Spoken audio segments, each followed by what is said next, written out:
Hi, welcome everyone. So this is the presentation on Shevega recipes.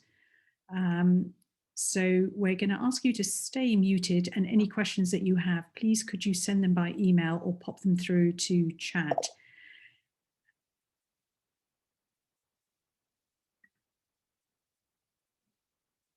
Right, so here we go. First, we're going to start off with a very important point that's beginning to come to awareness, and it's regarding human diet.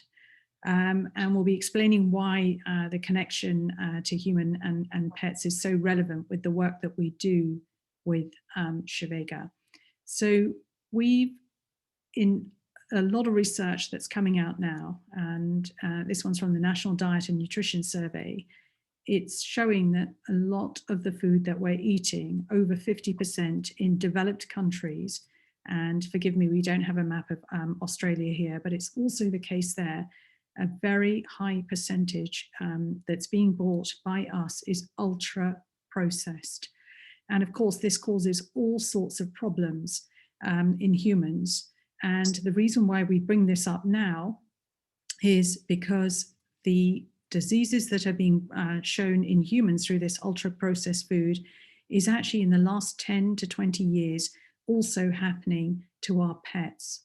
And that's why at Shevega we're very adamant about saying that please try, if we're aware that people don't have time, is to at least have 50-50 percentage of food that you're using that's processed, such as dry food or canned food, and to mix it, that 50%, whether it's dry or canned food, to mix it with 50% homemade food. And at Shevega, just a little bit of background, we have three types of sort of clientele.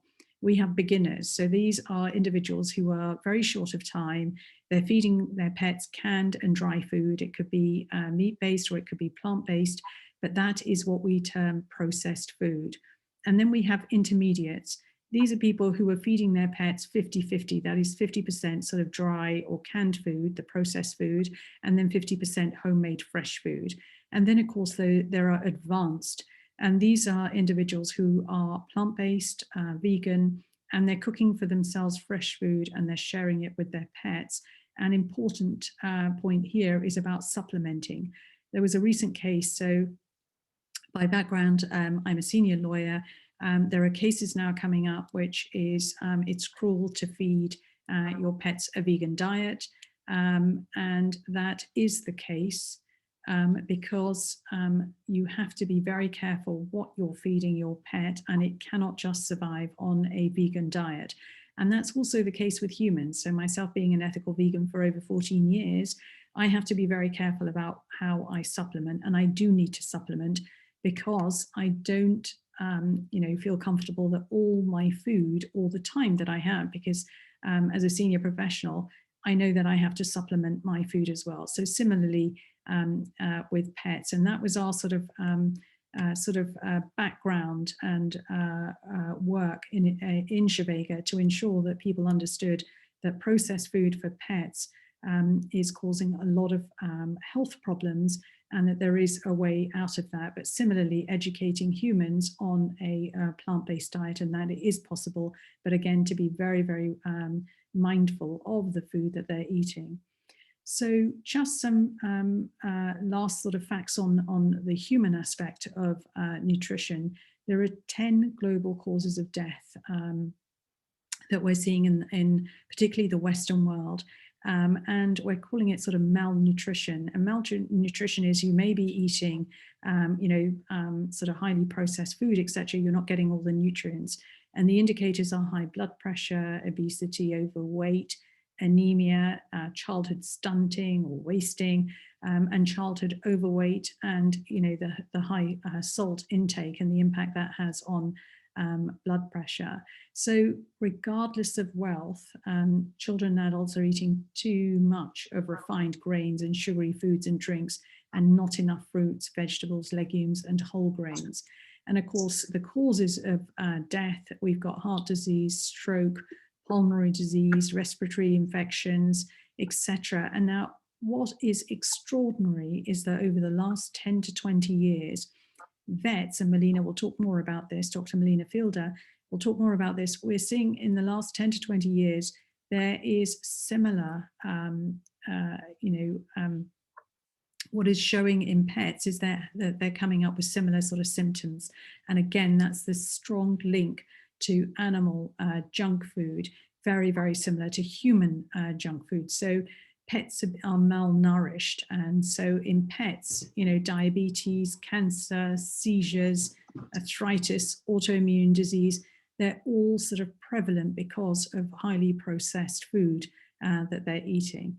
And then, of course, something we mention in our webinars is we work very, very closely with Dr. Andrew Knight, Professor Andrew Knight of Winchester University. He's done some absolutely remarkable research on sort of pet food sustainability. He's done research on pets thriving on vegan diets.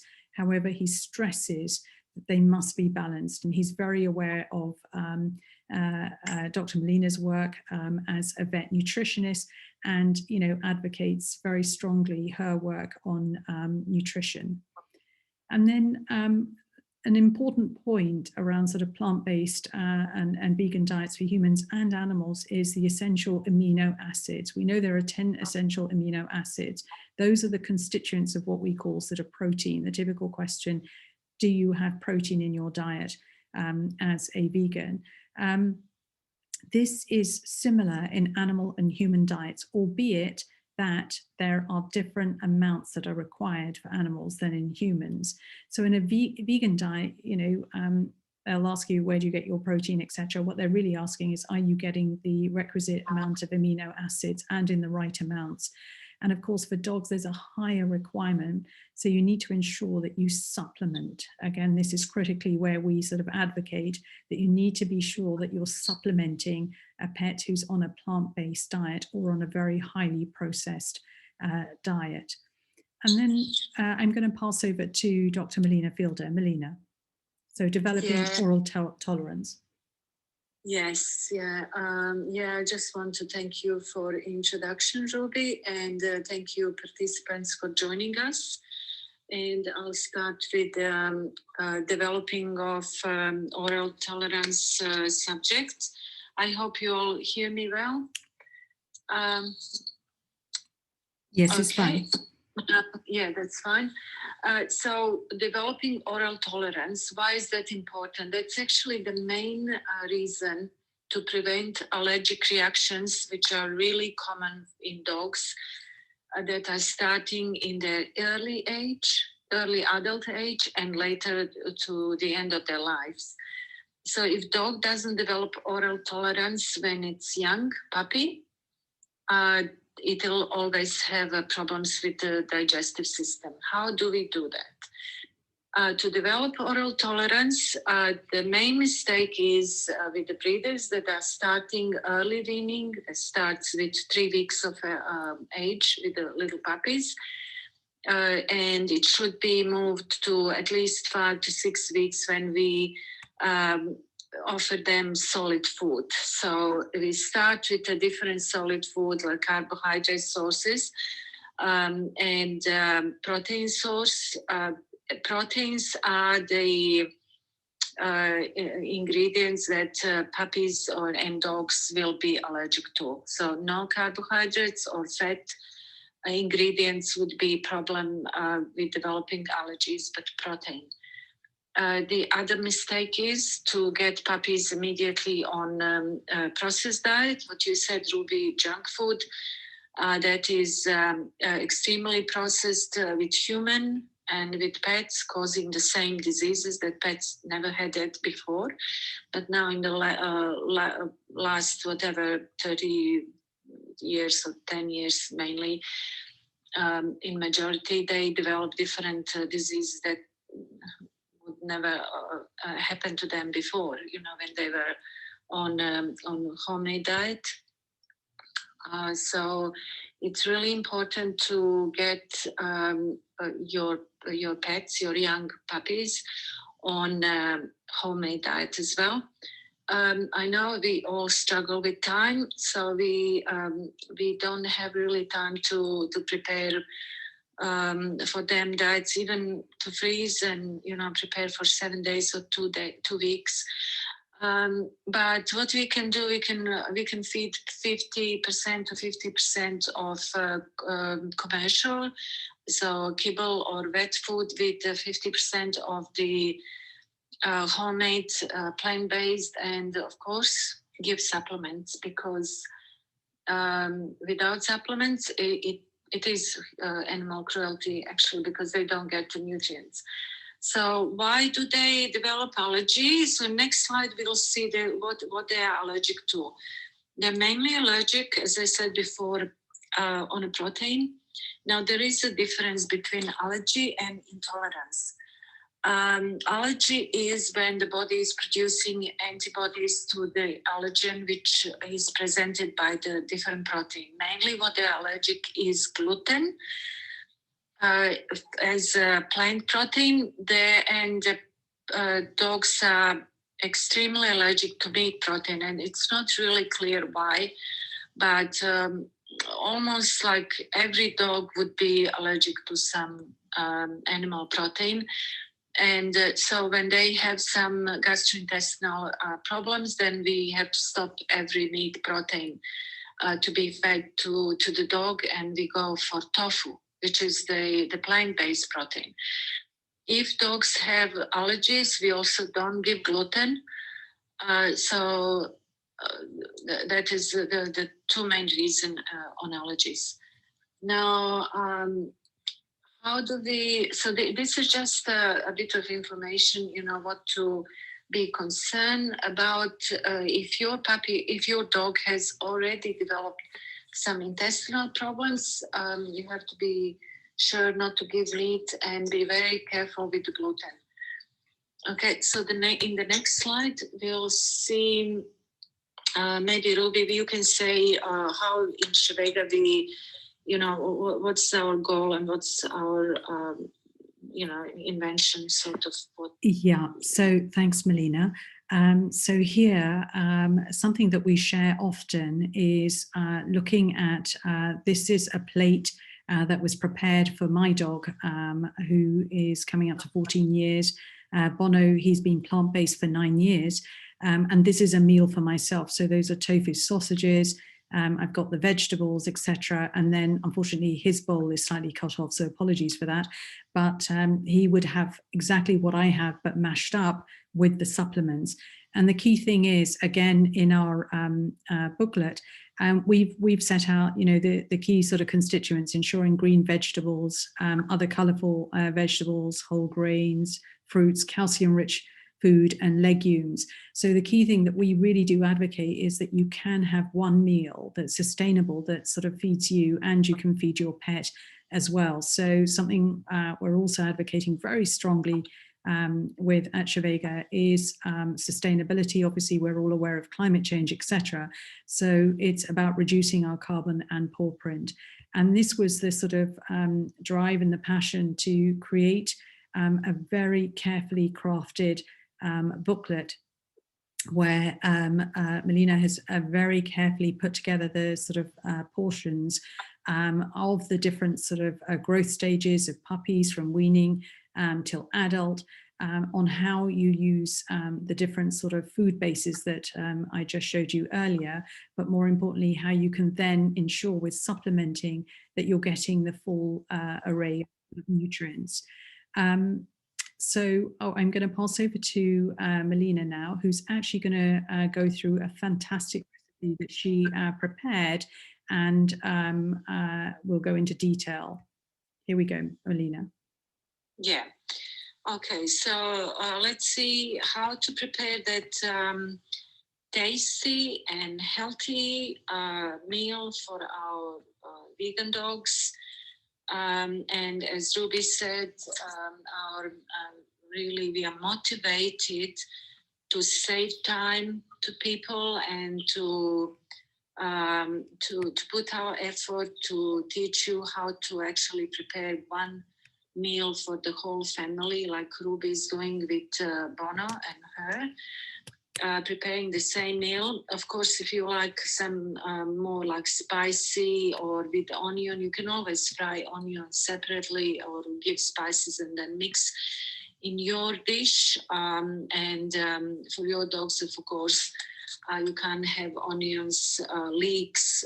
You can put a little bit of freshly squeezed garlic on top, but be very careful. And no avocado and some other stuff like with fruits, sultanas, grapes, and raisins.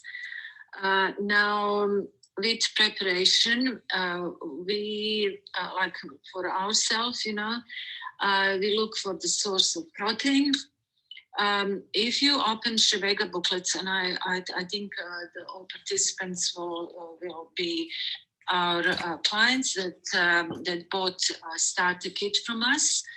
So you can see in Shevega booklets, we are giving the diet plans for in which for preparation of the homemade meal, in which you have the source of protein, which is very important for vegan dogs.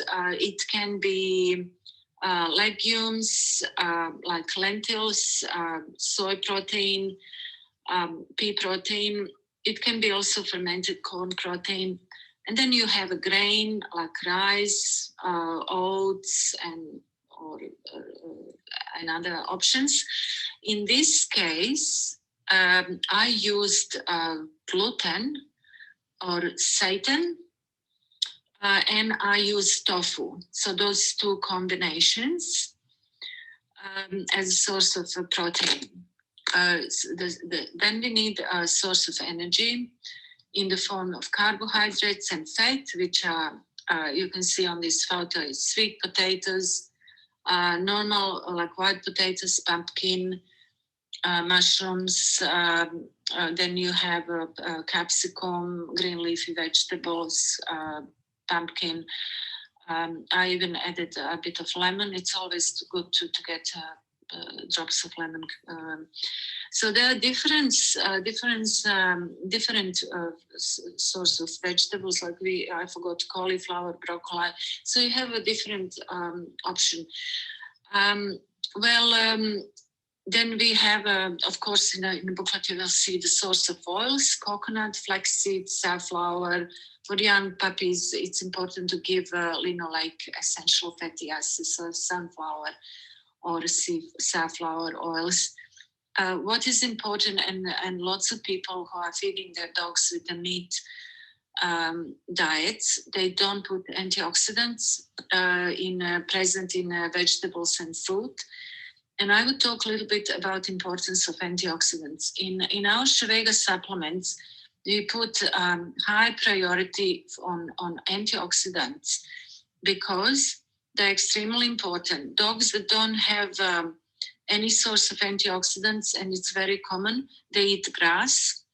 And you see lots of dogs eating grass, but they don't actually get the grass is more like fiber. And they vomit. And they want something fresh because they're omnivores.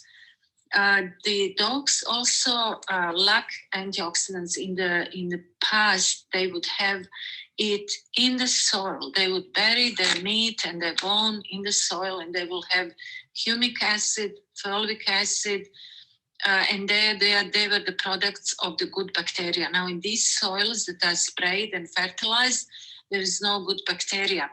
So for our dogs, it's extremely important that we offer them those vegetables. Now, what are antioxidants? There are different antioxidants, different vegetables. Like, for example, tomatoes have lycopenes, especially in tomato paste. Then I'll just mention soy and beans. They have genistein and dietzein. And they're extremely important to prevent malignant angiogenesis, so it's formation of blood vessels in cancer. So antioxidants are our defense mechanism, and it will protect body from toxic free radicals, cell damage. And so we need different, like colored vegetables. All different color means there are different antioxidants there. Another thing which we need is supplements.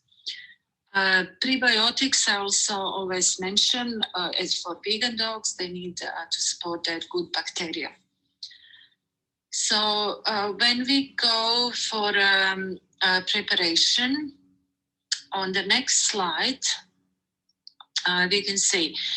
So the vegetable part, so the source of antioxidants, fiber, carbohydrate, source of energy. We prepare vegetables really easily, like just wash them, peel them. Green leafy vegetables we have to soak and rinse, and we have to cook them. Like there are some vegetables you can use uncooked raw, like carrots, pieces of carrots, cherry tomatoes, so not the big tomatoes but the cherry one. You can also give some cucumbers, raw cucumber, raw celery sticks, but in majority vegetables and grains and legumes has to be prepared, has to be soaked, washed, like not everything, but like green leafy vegetables, soaked and washed, and grains and legumes should be soaked and rinsed, like rice as well. So what we do, we just peel them, we chop them on little pieces, and then we are going to cook them. Now we have the protein source. In the next slide, that will be, I chose here vegan duck, which these little like thin stripes that I cut, and tofu in a satay sauce.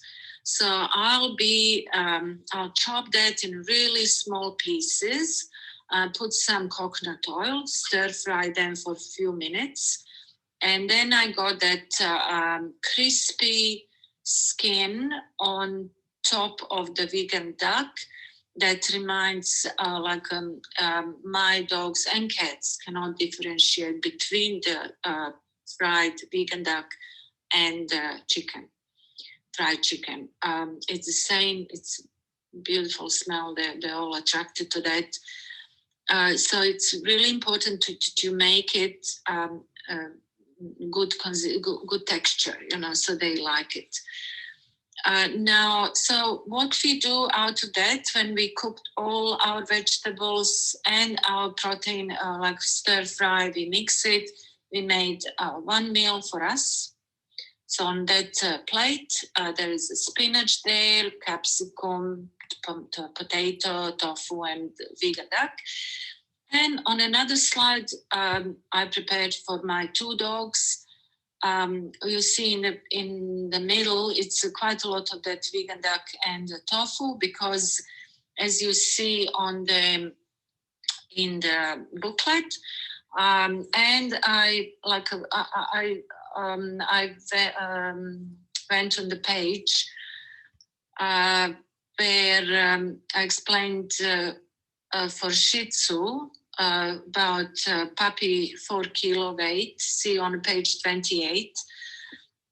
We use about 1 1/4 cup of the gluten, of the seitan, stir fried, and 1 1/4 cup of tofu. We mix that. We used half a cup of vegetables. Then I put some mock cheese.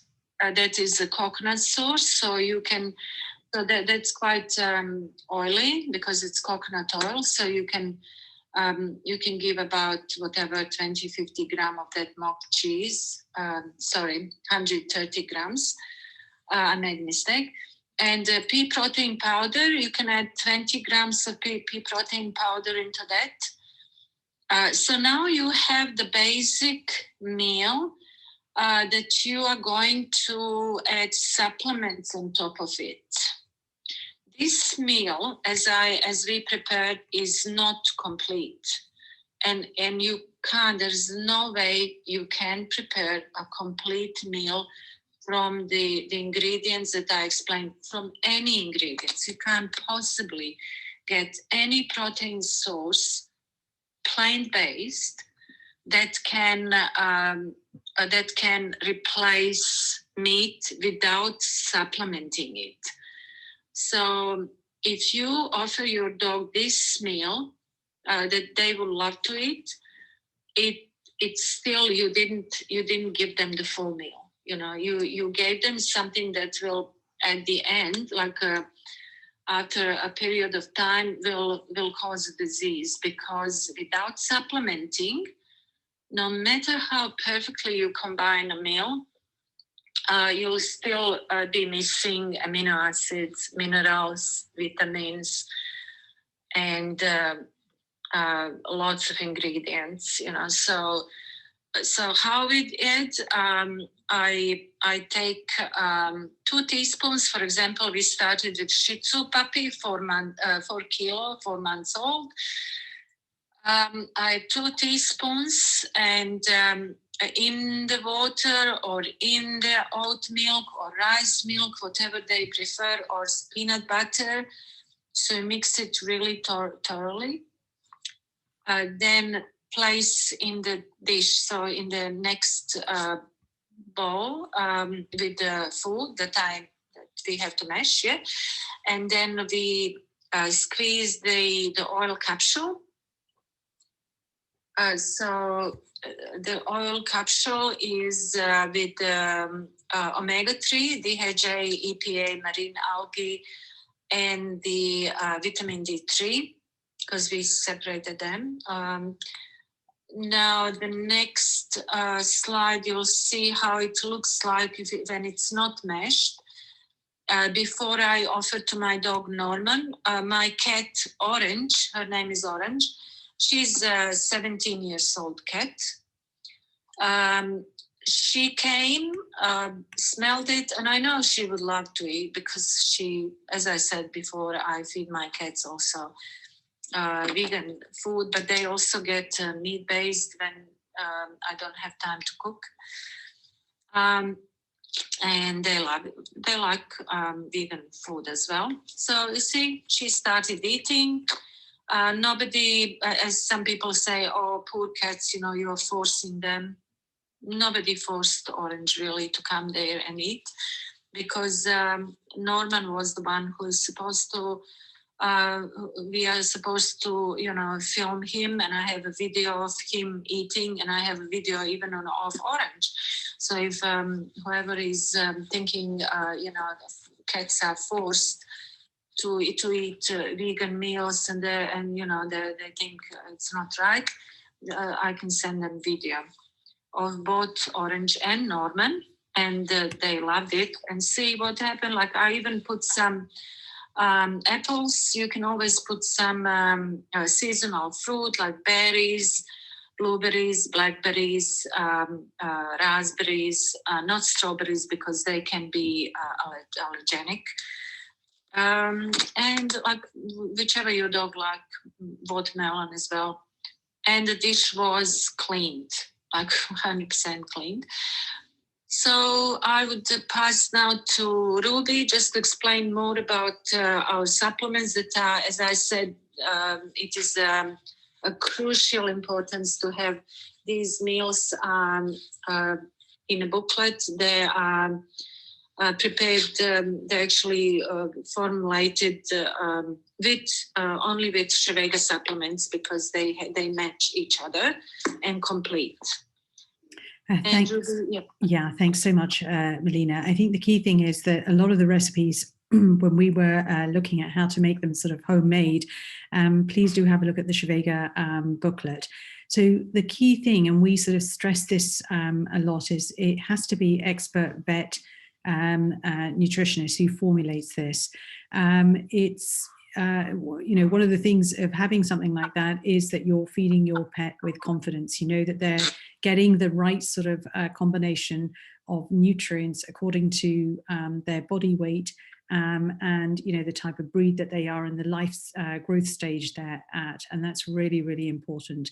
And then, of course, what we found initially in our research was taurine and carnitine in sort of leading brands like Veggie Dog, etc., were very low, or not high enough, forgive me, is the better word. So when we did a sort of comparison, we wanted to look at something which was premium, something that had higher levels of vitamins, had prebiotics, antioxidants, as Melina was saying, and that they could be used by sort of vegan, plant-based individuals, and those who, like we say, our sort of clientele are also those who are feeding their pets 100% plant-based or meat-based food. But again, because it's so highly processed, it's important that they're at least supplementing it. What it does for someone who's had a lifetime with dogs, I grew up with them, and we fed them very raw tripe and heavily meat-based diets, etc. Unfortunately, being sort of super bred dogs, which is also a problem, they didn't unfortunately last long. So there's a real fallacy in terms of the diets that are being put out there at the moment, and there's also a fallacy that dogs don't live long. That's not true. They can live long. Nowadays research is showing that they're living shorter lives, or if they're living, they're not living healthily. So those are two things that we're very key in our advocacy, is how do we sort of ensure that pets are living, lives full of vitality and health. So we've talked about the puppy supplements. The starter kit's only if you're starting on this and you want to get the booklet and the omega and the Shevega supplements, but afterwards it's only the supplements that you need to get. Most are sort of plant-based, so they have their own sources of omega-3 which they can share with their pets, and so it's just the supplements. And that's the other way that we design this product, is that they could be purchased individually. And then really, again, just to reiterate, our mission is really around sort of, we're working very closely with Peter and also with the Vegan Society and other organizations in terms of looking at creating a product that's sustainable, reduces carbon footprint, is produced by an expert vet nutritionist, and is sustainable and ethical. Because of time restrictions, we've got about 5 minutes before, unfortunately, the Zoom closes. Please do send us an email at info@shevega.com, and do have a look at our Facebook page for posts, and we'll be putting up the videos there and on the website, and also the Instagram page, Shevega_vegan_pet. Now, we've got two questions here. One is from Gillian. One is with regards to tofu and vegan sausages in Australia without onion and garlic. And the second is, how much do you mash it, as this didn't look very mashed up? So I'm going to pass that over to Melina, and I'm just going to quickly say to Gillian that the vegan tofu sausages I use in the UK do not have onion. They're very, you can get some very good brands which are very, very sort of, have fewer ingredients in them and are without onions and garlic. So over to you, Melina. So the question is about vegan tofu sausages in Australia without onion and garlic, and also how much do you mash it up? How much? That one you can see, Gillian, from the booklet. Depend on the body weight. So you go. So what if you are using tofu, you can use it with. So tofu would be like a source of protein as legume. And then you will add with grain like oats, rice, or sometimes even you can use seitan or gluten. Puppies are usually, and dogs are usually fine with gluten. There are some that are genetically, cannot digest gluten. But if your dogs are fine, I would suggest, like you saw, that vegan duck is really, really tasty. And you can mash it. Like if you chop those sausages in little pieces, stir fry them on coconut oil. and then you put them in the, in the mixture of vegetables. So that way I suggest to do, and that will be tasty. And about there are different products in Australia, really. Like some are with the onions, some are not. Like the vegan duck that I use for my pets, they just have some soy sauce on the surfaces, like so that's fine. So no onion, nothing, no other additives at all. So maybe you can try that one. Excellent. So great. Okay, so Angela has asked about sort of the vegan sausages from leading brands. I will find out, Angela, when I next go shopping and send you the details. So I think we're just closing up. Please do send us any questions that you have by email, info@shevega.com. And thank you so much for joining, and I'll stop recording now.